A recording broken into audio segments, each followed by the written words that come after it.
Assalamualaikum warahmatullahi wabarakatuh.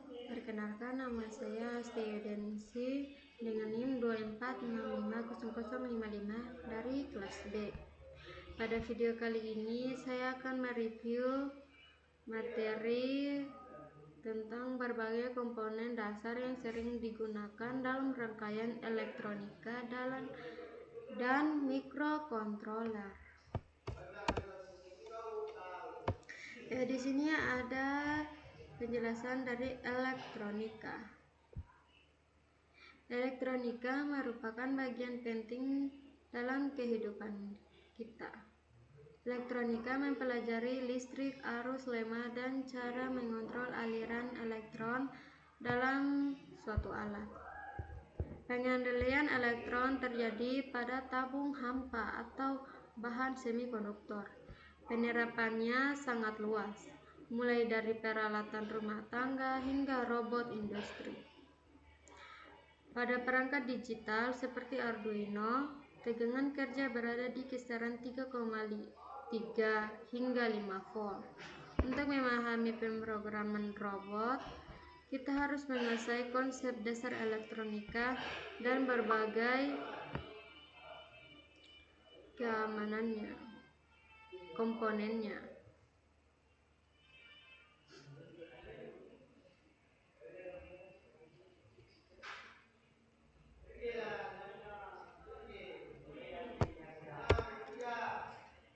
Selanjutnya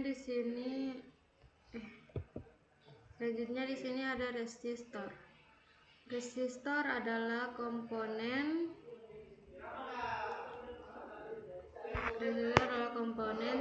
yang berfungsi memberikan hambatan terhadap aliran arus listrik.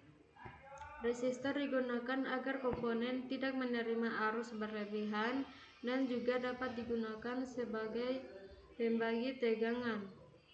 Pada slide ini ditampilkan gelang warna resistor, simbol resistor, dan cara menghitung dari hambatannya.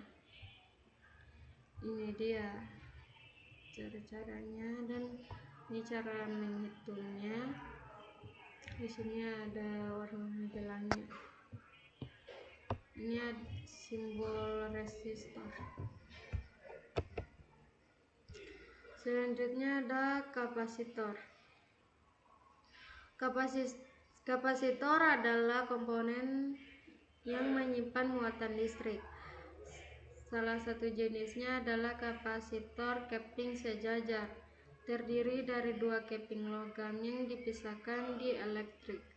Ketika dihubungkan ke baterai, kapasitor akan terisi hingga tegangan kedua terminalnya sama dengan tegangan baterai. Kapasitor dapat berpolarisasi atau tidak, seperti elko, nikel, dan keramik. Selanjutnya ada diola. Diola adalah komponen semikonduktor yang hanya mengalirkan arus satu arah. Diola umum digunakan sebagai penyiarah pada adaptor untuk mengubah sinyal AC menjadi DC. Kemudian diratakan oleh kapasitor. Slide ini menunjukkan simbol dan bentuk diola.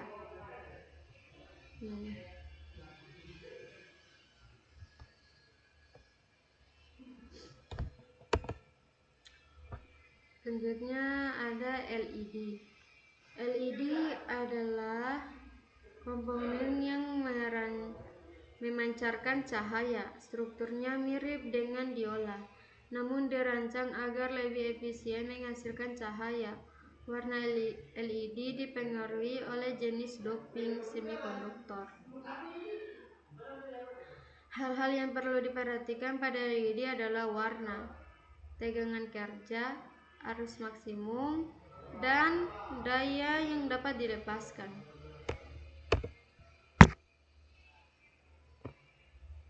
Selanjutnya ada LED matrix. LED matrix adalah kumpulan LED yang disusun dalam baris dan kolom. Untuk menampilkan karakter, setiap pin, kolom, dan baris harus mendapatkan kombinasi tegangan tertentu.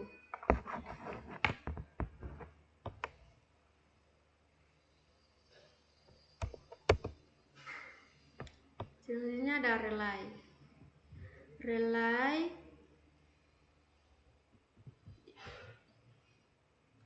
transistor memiliki batasan dalam mengendalikan tegangan tinggi dan arus besar.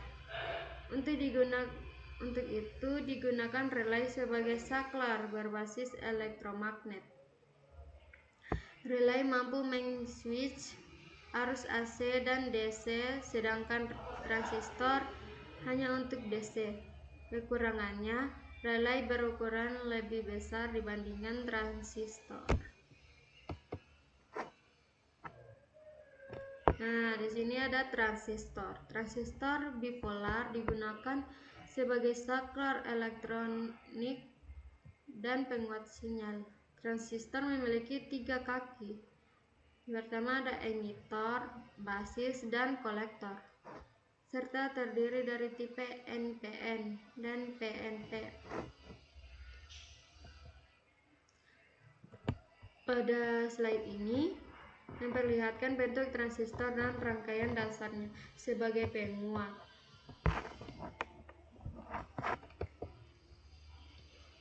Selanjutnya ada LDR. LDR adalah resistor yang memiliki hambatan berubah sesuai intensitas cahaya. Dalam gelap resistansinya sangat besar, sedangkan dalam terang menjadi sangat kecil. LDR digunakan dalam sensor cahaya otomatis seperti lampu otomatis dan alarm pencuri. Prinsip ini digunakan untuk mengaktifkan atau menonaktifkan transistor.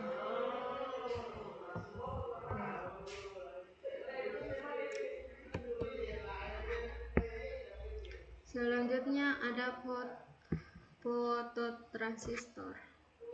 Fototransistor digunakan pada robot line follower sebagai sensor garis.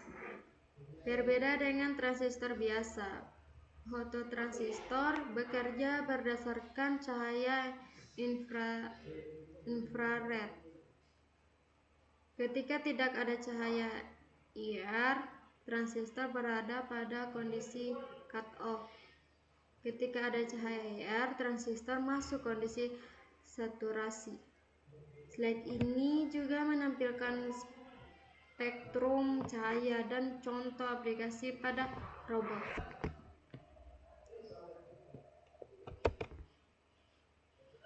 Selanjutnya ada 7 segmen. 7 segmen bekerja menggunakan LED yang disusun membentuk angka 8 dengan 1 titik tambahan. Terdapat 2 jenis 7 segmen, yaitu common cathode dan common anode. Perbedaan keduanya terdapat pada kaki anoda dan katoda yang digabung menjadi 1 pin.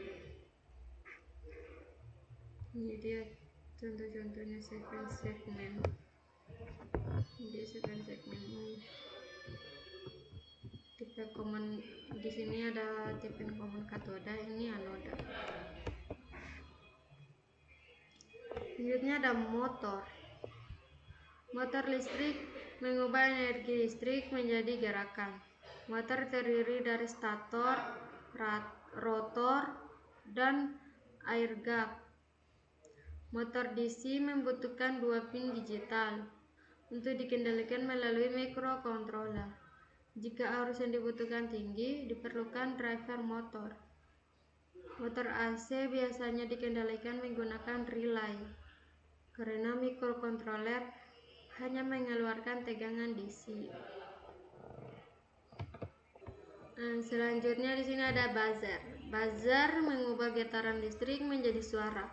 Prinsip kerjanya mirip dengan speaker, menggunakan kumparan dan diafragma. Buzzer banyak digunakan sebagai indikator alarm atau tanda bahwa proses tertentu telah selesai. Ini dia buzzer. Ini bentuk buzzer. Ini simbolnya buzzer. Selanjutnya ada alat ukur multitester. Dalam eksperimen elektronika, multitester digunakan untuk mengukur tegangan, arus, resistansi, transistor, kapasitor, dan banyak lagi. Pada saat ini ditampilkan multitester analog Sanwa CX50-6A beserta spesifikasinya. Penggunaannya cukup mudah, cukup mengarahkan saklar ke posisi pengukuran yang diinginkan. Ini spesifikasinya. Nah, mungkin itu saja penjelasan review materi kelima dari saya. Apabila ada kesalahan kata mohon dimaafkan. Saya Iri, wabillahi taufiq wal hidayah. Wassalamualaikum warahmatullahi wabarakatuh.